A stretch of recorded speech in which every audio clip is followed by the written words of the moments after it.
সবকিছু কমপ্লিট। এই যে প্রসাদ নিয়ে নিয়েছি।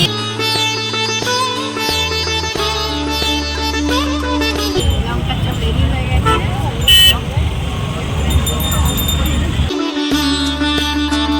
এই এখন ছানা পোড়া নিয়েছি। এই যে এখানকার এই যে ছানা পোড়া এখন এখানে আবার চিকেন মোমো 6 পিস দিচ্ছে 30 টাকা করে। Good morning everyone, welcome to my channel to new blog. আজকে হচ্ছে আমাদের পুরীতে ডে 2। সকালবেলা ঘুম থেকে উঠে স্নান করে একদম রেডি হয়ে নিয়েছি। এখন যাব জগন্নাথ দেবের কাছে পুজো দেওয়ার জন্য। আর সকলকে জানাই শুভ সরস্বতীর পুজোর প্রীতি ও শুভেচ্ছা। এবারে আমাদের সরস্বতী পুজোটা এখানেই কাটলো, যদিও অনেক মতভেদ আছে কি সরস্বতী পুজো আজকে নাকি কালকে। তো সমস্ত কিছুর মাঝখানে আমরা বেশ ভালোই মজা করে কাটাচ্ছি। কিন্তু একটা জিনিস যে একটু লেট হয়ে গেছে, দেখি এবার দুজনে মিলে এই তো রেডি হয়ে নিয়েছি। এই হচ্ছে আজকে আমাদের লুক। তো দুজনেই টিফিনিং করে পড়ার চেষ্টা করেছি। তো কালারটা একটু হালকা ডিফারেন্ট হয়েছে, বাট ঠিক আছে। তো আমাদের কেমন লাগছে অবশ্যই কমেন্ট বক্সে লিখে জানিও। এখন আমরা বেরোবো, জগন্নাথ দেবের কাছে যাবো, পুরী মন্দিরে পুজো দেবো। তো আমরা বেরিয়ে পড়েছি রুম থেকে, এখন যাচ্ছি মন্দিরের উদ্দেশ্যে। টোটাল করেছি এখান থেকে বেশি দূর না, একদম 2 কিলোমিটার মতো, একদমই কাছাকাছি। এই যে জগন্নাথ দেবের মন্দির, এই মন্দিরের চারপাশটা ভালোই ভিড় আছে। এই দেখো কত লাইন পড়েছে, জানি না কতজনের পিছনে হবে। এখন এসে গেছি আমরা মন্দিরেতে। প্রচণ্ড রোদ এখানে, মানে এত রোদ খালি তাকানোই যাচ্ছে না, প্রচণ্ড রোদ লাগছে। এবার যাব, প্রচুর লাইনও পড়ে গেছে। এবার যাবো, লাইন দেবো, দিয়ে তারপরে পুজো দেবো। এই দেখো এখান থেকে পুরো মন্দিরটা দেখা যাচ্ছে। আর ভিড়, লোকের প্রচুর ভিড় হয়েছে, প্রচুর। আমরা এখন এসছি এইখানে জুতো আর মোবাইল রাখার জন্য। ভিতরেও আছে ফ্রিতে, কিন্তু ওখানে জায়গা নেই বলে এখানে এসছি। মোবাইল পিছু 20 টাকা করে নিচ্ছে আর জুতোগুলো 5 টাকা করে। 2000 years later. তো আমাদের পুজো টুজো দেওয়া সব কিছু কমপ্লিট। এই যে প্রসাদ নিয়ে নিয়েছি, পতাকা উত্তোলন দেখেছি, পতাকা নামিয়েছে সেই একদম ইনস্ট্যান্ট সেই পতাকাও নিয়ে নিয়েছি। এখানে আছে মহাপ্রসাদ, সব কিছুই নেওয়া হয়ে গেছে। তো একটু লাইন ছিল, দেরি হলো। মোটামুটি আমাদের 2 ঘন্টার মধ্যে লাইন দিয়ে পুজো দেওয়া কমপ্লিট হয়ে গেছে। তারপর ওখানে ভোগ খেয়েছি, ঘুরে ঘুরে দেখেছি, মালপোয়া আরও অনেক কিছু কিনেছি, খেয়েছি, প্লাস নিয়েও এসেছি। এই সমস্ত করে আজকের দিনটা তো এখানেই কেটে গেল। এবার এখান থেকে ফিরবো। আর এখান থেকে ফিরে এখন আমরা রুমে গিয়ে একটু চেঞ্জ করে সি বিচে বেরিয়ে যাবো। কারণ একবার যদি শুয়ে বসে পড়ি তাহলে আর দেরি হয়ে যাবে, আর কোথাও যাওয়া হবে না। আমরা যখন এসেছিলাম তখন মন্দিরেতে হোয়াইট কালারের ওই ওপরে পতাকাটা লাগানো ছিল, আর এই মাত্র চেঞ্জ করে সেটা রেড লাগানো হয়েছে। এই দেখো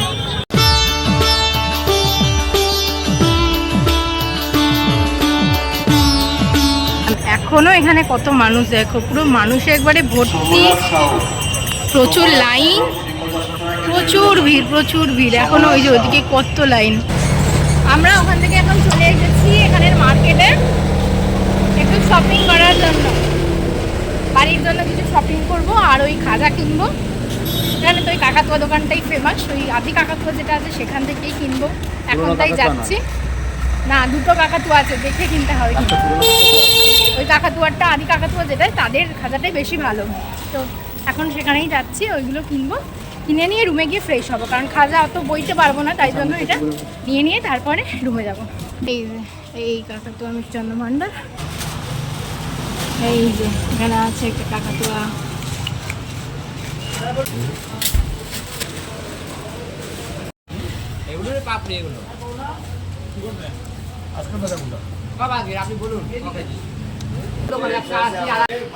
এই এখন ছানা পোড়া নিয়েছি। এই যে এখানকার এই যে ছানা পোড়াটা এখন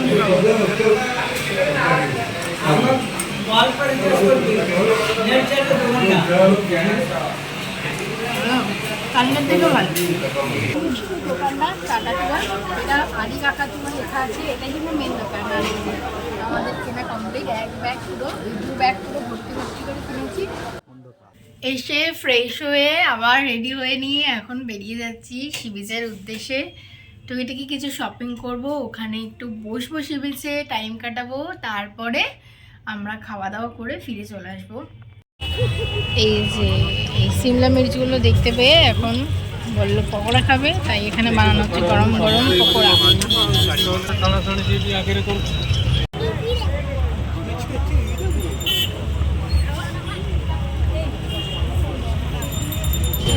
সব রেডি হয়ে গেছে।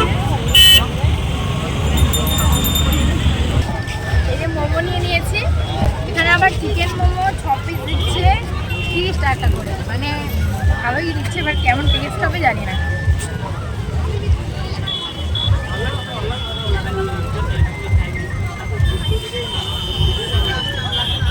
একটু ভালো খেতে, মানে আমাদের ওখানে তো 30 টাকায় কিছু পাওয়া যাবে না, ভেজ মোমো বোধহয় পাওয়া যাবে না, কিন্তু এখানে 30 টাকাতে চিকেন মোমো। এদের এই মোমোটা এত ভালো লেগেছে যে এই যে আমরা এক প্লেট খেতে খেতে আবার একটা নিয়ে এসেছি, মানে সত্যিকারে 30 টাকায় 6 পিস মোমো, আবার ভালোবেসে আর এক পিস দিল। এত ভালো খেতে মোমোটা, তো ওদের কাছ থেকে নিতে আবার এক্সট্রা একটা দিয়েছে, তো 7 পিস দিয়েছে। এই যে এখানে একটা, এখানে একটা। সি বিচে বসে এরকম খাওয়া দাওয়া করতে তো ভীষণই ভালো লাগে। এই যে আর এই আজকের দিনটাই রাত্রিবেলা দেখতে পাবো সমুদ্রটা, কাল তো টাটা বাই বাই হয়ে যাব।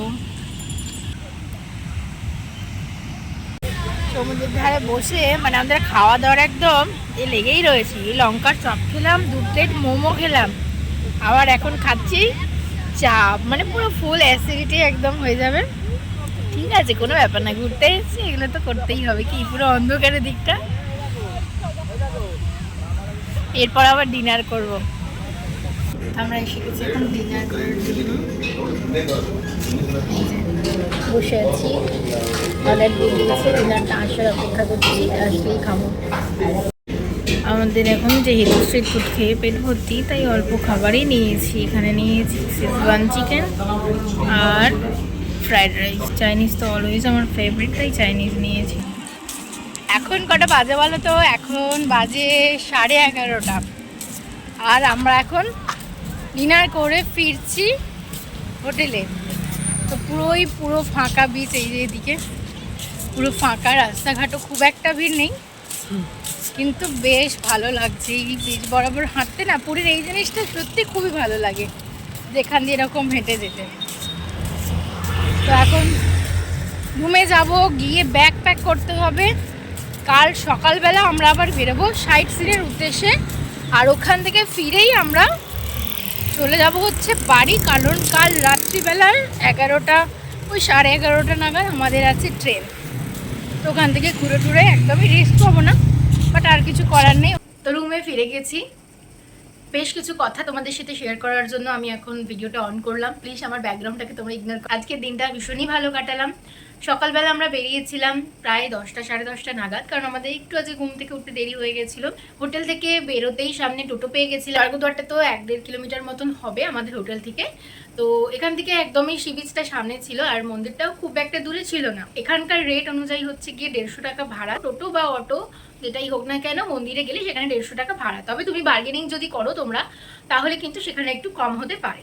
আর মন্দিরের ওখানে গিয়ে সরকারি কিছু জায়গা আছে যেখানে তোমার ফ্রিতে জুতো আর ফোন ওখানে জমা করা যাচ্ছে, কিন্তু বেশি সংখ্যায় ওরা আর কি জিনিসগুলো কালেক্ট করতে পারছে না, মানে ক্যাপাসিটিটা ওদের বেশি নেই। আদৌ বেশি নেই কি ইচ্ছাকৃত করছে সেটা ঠিক আমি বলতে পারবো না। তবে আমরা যখন রাখতে গিয়েছিলাম সেখানে ওরা বললো যে আমাদের এখানে আর ব্যাগ নেই, তো অন্যান্য কাউন্টারে যেতে। অনেকগুলো কাউন্টার আছে ওদের, প্রায় 2-3টে এরকম বোধহয় কাউন্টার আছে, আর প্রত্যেকটা গেটেতেই এরকম আছে। আদারওয়াইজ কিন্তু মন্দিরের বাইরে এরকম জুতো আর ফোন রাখার জন্য অনেক দোকান আছে। আমরা আজকে পান্ডা ছাড়াই কিন্তু পুজো দিয়েছি। তোমরাও কিন্তু চাইলে পান্ডা ছাড়াই খুব ভালোভাবে পুজো দিতে পারবে। আমরা কিন্তু ভীষণ ভালোভাবে পুজো দিয়েছি। আমি অনেস্টলি বলছি যে আমি এর আগে অনেকবার এসেছি, প্রায় 3বার মতন এসেছি পুরীতে, কিন্তু জগন্নাথের কাছে এতক্ষণ দাঁড়িয়ে থেকে নিজের মনস্কামনা জানানো, এইটা কিন্তু আমার কোনোবারে এতক্ষণ হয়নি। কারণ প্রত্যেকবার আমরা পান্ডার সাথে কন্ট্যাক্ট করি, তারপরে এখানে আসি। মন্দিরে যেখানে লাইন পড়েছিল, আমরা লাইন দিয়েছিলাম বেসিক্যালি সিংহদুয়ারের কাছে। এত ভালো ব্যবস্থাপনা, মানে বলে বোঝাতে পারবো না। তো আমি যখন আগে এসেছিলাম 2-3 বছর আগে, তখন এতটা এরকম ছিল না। এখন দেখছি অনেক কিছুটা উন্নত হয়েছে। যেমন যেখানে লাইন দেওয়া হচ্ছিল মন্দিরে প্রবেশের জন্য, সেখানে কিন্তু ওই যে রেলিংগুলো করা, তার সাথে বসার ব্যবস্থা করা, মানে তুমি যদি লাইনে 2 ঘন্টাও দাঁড়িয়ে থাকো, তোমার কিন্তু কোনো রকম কোনো প্রবলেম হবে না। আমাদের তো কিছুই হয়নি, আমাদের 2 ঘন্টার মধ্যে লাইনে দাঁড়িয়েছি, পুজো দিয়েছি ভালোভাবে। তো সব কিছু কমপ্লিট হয়ে গেছে, ইভেন ভোগও আমাদের খাওয়া 2 ঘন্টার মধ্যে বলতে গেলে কমপ্লিট হয়ে গেছে। নিজেরা পুজো দিয়ে ভীষণ ভালোভাবে পুজো দিয়েছি কিন্তু আমরা। আর মহাপ্রসাদ বাইরে থেকেও কিনতে পাওয়া যায়। যদি পান্ডা ধরো, তোমরা পান্ডা ধরে পুজো দাও, তাহলে হোটেলের মধ্যে সবকিছুই পান্ডা পৌঁছে দিয়ে যাবে। ভোগের জন্য কিন্তু মন্দিরের ভেতরে অনেক কাউন্টার আছে, এক্স্যাক্টলি নামটা ঠিক ভুলে যাচ্ছি, আনন্দ ভোগ কাউন্টার বলে বোধহয় কিছু ছিল। তো অনেকই ভোগের কাউন্টার আছে, সেখান থেকে তোমরা ভোগ পেয়ে যেতে পারো। তাছাড়াও মন্দির থেকে এক্সিট গেট দিয়ে বেরিয়েই কিন্তু ওখানেও অনেক ভোগ প্রসাদ বিক্রি হচ্ছে, কোনো প্রসাদও বিক্রি হচ্ছে, প্লাস জগন্নাথকে যে ভোগ চড়ানো হয় সেই যে ভাত সবজি যে খিচুড়ি এই সমস্ত যে পরমান্ন সেই সমস্ত জিনিসপত্রগুলো সেগুলোও কিন্তু তোমরা ওখানে টাকা দিয়ে কিনে খেতে পারো। আমরাও ওখান থেকে কিনে খেয়েছি, এগুলো তোমার 100 টাকা করে প্লেট নিয়েছিল। তো আমরাও ওখান থেকে জগন্নাথের ভোগ খেয়েছি, ভীষণ ভালো লেগেছে। আর তো তারপরে তো জগন্নাথ মন্দিরের সব থেকে বিশেষ আকর্ষণ যেটা হচ্ছে যে বিকালবেলা 4টের সময় যে পতাকাটা উত্তোলন হওয়া, পুরনো পতাকা যেটা নাবিয়ে আনে, সেটা কিন্তু ভীষণ ভালো লাগে দেখতে। আর পতাকা কিন্তু ভীষণ শুভ, পতাকা নাবানো তোলা সব কিছুই দেখেছি। আর ওই যে পতাকা যে ইনস্ট্যান্ট নাবিয়ে আনলো সেগুলোও আমরা কিনে এনেছি। তো এই ছিল আমার টোটাল ইনফরমেশন তোমাদের জন্য। আমি চেষ্টা করেছি যতটা তোমাদেরকে ইনফরমেশন দেওয়া যায় সেটুকুই দিয়েছি। তো এবারে ঘুমাতে হবে, কারণ কাল একদম সকাল সকালই বেরিয়ে যাব আমরা। তো সেই জন্যই আজকে আর ব্লগটা বেশি দূর কন্টিনিউ করবো না, এখন ব্যাগ গোছানো বাকি আছে। তো আশা করি তোমাদের ব্লগটা ভালো লেগেছে। যদি ভালো লেগে থাকে তাহলে please do like, comment, share and subscribe my channel. আর ফেসবুক থেকে যদি দেখো তাহলে কিন্তু অবশ্যই ফলো করে দিতে ভুলো না। তো চলো আবার দেখা হচ্ছে নেক্সট ব্লগে। Tata and good night.